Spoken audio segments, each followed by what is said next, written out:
Hi all, CUET 2025 notifications വന്നു. Online അപ്ലിക്കേഷന്റെ last date വരുന്നത് മാർച്ച് 22 ആണ്.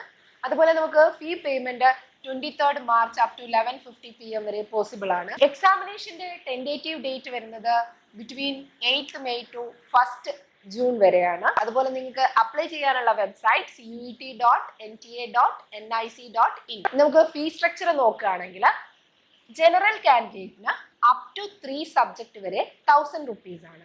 ഓരോ അഡീഷണൽ സബ്ജക്റ്റിനും നമ്മൾ 400 ഈച്ച് പേയ്മെന്റ് കൊടുക്കണം.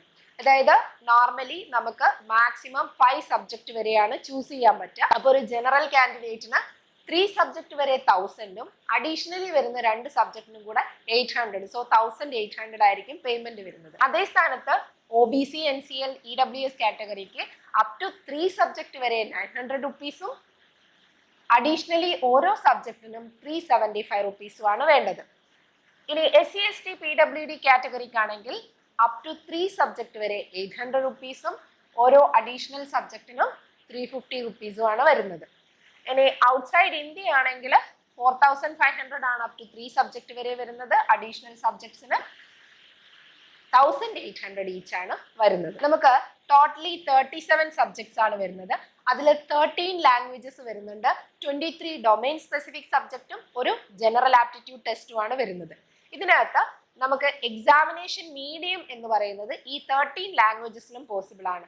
അതായത് ഇപ്പൊ മലയാളത്തിൽ എഴുതണം എന്നുള്ള സ്റ്റുഡൻസ് ഉണ്ടെങ്കിൽ മലയാളത്തിനും എക്സാമിനേഷൻ മീഡിയം ചൂസ് ചെയ്യാവുന്നതാണ്. ഇംഗ്ലീഷും മലയാളവും അതുപോലെ ഈ പറഞ്ഞിരിക്കുന്ന ഏത് 13 ലാംഗ്വേജസിൽ വേണമെങ്കിലും എക്സാമിനേഷൻ മീഡിയം സെലക്ട് ചെയ്യാവുന്നതാണ്. ഇനി മാർക്കിംഗ് സ്കീം നോക്കുകയാണെങ്കിൽ ഓരോ കറക്റ്റ് ആൻസേഴ്സിനും നമുക്ക് 5 മാർക്സ് ആണ് കിട്ടുന്നത്. അതേ സ്ഥാനത്ത് ഒരെണ്ണം തെറ്റിയാൽ നമുക്ക് 1 മാർക്ക് നഷ്ടപ്പെടുന്നതായിരിക്കും. ഇത് കമ്പ്യൂട്ടർ ബേസ്ഡ് ടെസ്റ്റ് ആണ്. നമുക്കൊരു 50 ക്വസ്റ്റ്യൻസ് ആണ് വരുന്നത്. എല്ലാ ക്വസ്റ്റ്യൻസും കമ്പൽസറി ക്വസ്റ്റ്യൻസ് ആണ്. അതുപോലെ നമുക്ക് കിട്ടുന്ന ടൈം എന്ന് പറയുന്നത് 60 minutes ആണ്. എക്സാമിനേഷൻ സിലബസ് നോക്കുകയാണെങ്കിൽ 2024 എന്ന സിലബസിൽ അപ്ഡേഷൻസ് ഒന്നുമില്ല. ലാംഗ്വേജ് സബ്ജക്ട്സ് എല്ലാം നമ്മൾ ടെസ്റ്റ് ചെയ്യുന്നത് reading comprehension, literary aptitude and vocabulary based ആയിരിക്കും. അതേപോലെ ഡൊമൈൻ സബ്ജക്റ്റ് ആണെങ്കിൽ നിങ്ങളുടെ +2 NCERT സിലബസ് എന്താണോ അതിനെ ബേസ് ചെയ്തായിരിക്കും ഡൊമൈൻ സബ്ജക്റ്റിന്റെ എക്സാമിനേഷൻ വരുന്നത്. ജനറൽ ആപ്റ്റിറ്റ്യൂഡ് ടെസ്റ്റിൽ നമുക്ക് general knowledge, current affairs, aptitude, reasoning എല്ലാം വരുന്നുണ്ട്.